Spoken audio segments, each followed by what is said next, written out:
ଏଣିକି ଓଟିପି ବିନା ମିଳିବନି ଏଲପିଜି ସିଲିଣ୍ଡର। ମେ 1ରୁ ଲାଗୁ ହେବ ନୂଆ ନିୟମ। ଯଦି ଆପଣ ମଧ୍ୟ ଘରେ ଗ୍ୟାସ୍ ସିଲିଣ୍ଡର ବ୍ୟବହାର କରନ୍ତି ତେବେ ଏହି ଖବର ଆପଣଙ୍କ ପାଇଁ ବହୁତ ଗୁରୁତ୍ୱପୂର୍ଣ୍ଣ।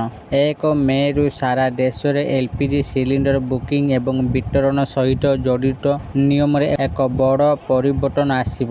ଆସନ୍ତୁ ଆଜି ଆମେ ଜାଣିବା ଏହି ପରିବର୍ତ୍ତନ ବିଷୟରେ। ତେଣୁ ଭିଡ଼ିଓକୁ ଆରମ୍ଭ କରିବା ପୂର୍ବରୁ ଆପଣ ସମସ୍ତଙ୍କୁ ଅନୁରୋଧ, ଯେଉଁମାନେ ଏପର୍ଯ୍ୟନ୍ତ ଆମ ଚ୍ୟାନେଲକୁ ସବସ୍କ୍ରାଇବ୍ କରିନାହାନ୍ତି ଆପଣମାନେ ଏବେ ହିଁ ଆମ ଚ୍ୟାନେଲକୁ ସବସ୍କ୍ରାଇବ୍ କରନ୍ତୁ ଆଉ ଏହି ଭିଡ଼ିଓକୁ ବହୁତ ମାତ୍ରାରେ ଲାଇକ୍, ସେୟାର, କମେଣ୍ଟ କରନ୍ତୁ। ତେବେ ଚାଲନ୍ତୁ ଡେରି ନ କରିକି ଆଜିର ଏହି ଭିଡ଼ିଓକୁ ଆରମ୍ଭ କରିବା।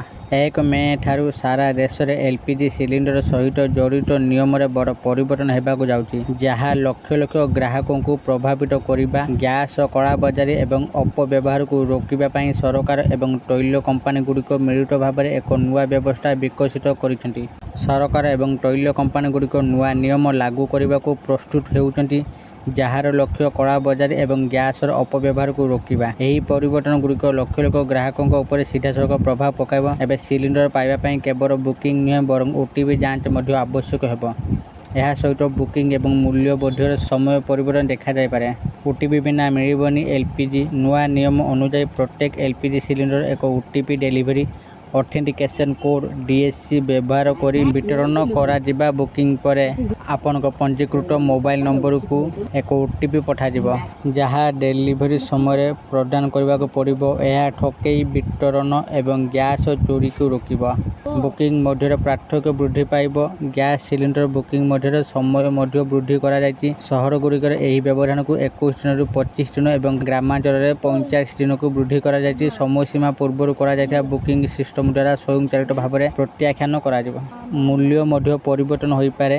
ଅନ୍ତର୍ଜାତୀୟ ପରିସ୍ଥିତି ଯୋଗୁଁ ସମ୍ପ୍ରତି ଏଲପିଜି ମୂଲ୍ୟ ବୃଦ୍ଧି ପାଇଛି। ଘରୋଇ ସିଲିଣ୍ଡର ମୂଲ୍ୟ ବୃଦ୍ଧି ପାଇଛି ଏବଂ ମେ 1 ତାରିଖରୁ ଆଉ ଏକ ସଂଶୋଧନ ଆଶା କରାଯାଉଛି, ଯାହା ଗ୍ରାହକଙ୍କ ପକେଟକୁ ପ୍ରଭାବିତ କରିପାରେ। ଆଧାର ଇକେୱାଇସି ବାଧ୍ୟତାମୂଳକ। ପ୍ରଧାନମନ୍ତ୍ରୀ ଉଜ୍ଜ୍ୱଳା ଯୋଜନାର ହିତାଧିକାରୀମାନଙ୍କ ପାଇଁ ଆଧାର ଆଧାରିତ ଇକେୱାଇସି ବାଧ୍ୟତାମୂଳକ କରାଯାଇଛି। ଯେଉଁମାନେ ଏପର୍ଯ୍ୟନ୍ତ ଇକେୱାଇସି ପୂରଣ କରିନାହାନ୍ତି ସେମାନେ ଶୀଘ୍ର ପ୍ରକ୍ରିୟା ସମାପ୍ତ କରନ୍ତୁ, ନଚେତ୍ ସେମାନେ ସମସ୍ୟାର ସମ୍ମୁଖୀନ ହୋଇପାରନ୍ତି।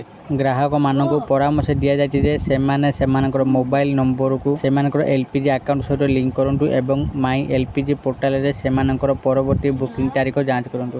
ଆଶା କରୁଛି ଆପଣମାନଙ୍କୁ ଆଜିର ଏହି ଭିଡ଼ିଓଟି ନିଶ୍ଚିତ ଭାବରେ ଭଲ ଲାଗିଥିବ ଆଉ ଆପଣମାନେ ଭିଡ଼ିଓ ଦେଖି ସବୁକିଛି ବୁଝିଯାଇଥିବେ ଯେ ଏଲପିଜିରେ କେଉଁ ବଡ଼ ପରିବର୍ତ୍ତନ ହେବାକୁ ଯାଉଅଛି। ଯଦି ଆପଣମାନଙ୍କୁ ଏହି ଭିଡ଼ିଓଟି ଭଲ ଲାଗିଥାଏ ଦୟାକରି ଏହି ଭିଡ଼ିଓକୁ ବହୁତ ମାତ୍ରାରେ ଲାଇକ୍, ସେୟାର ଓ କମେଣ୍ଟ କରନ୍ତୁ। ଆଉ ଯେଉଁମାନେ ଏପର୍ଯ୍ୟନ୍ତ ଆମ ଚ୍ୟାନେଲକୁ ସବସ୍କ୍ରାଇବ୍ କରିନାହାନ୍ତି ଆପଣମାନଙ୍କୁ ଅନୁରୋଧ, ଆପଣମାନେ ଏବେ ହିଁ ଆମ ଚ୍ୟାନେଲକୁ ସବସ୍କ୍ରାଇବ୍ କରନ୍ତୁ। ଆଜି ପାଇଁ ଏତିକି। ଫୋନ୍ ଦେଖା ହେବ ଆଉ ଏକ ନୂଆ ଭିଡ଼ିଓରେ। ସେଟା ପର୍ଯ୍ୟନ୍ତ ମୁଁ ଦୀପୁ ଆପଣମାନଙ୍କର ବିଦାୟ ନେଉଛି। ରହୁଛି। ଧନ୍ୟବାଦ।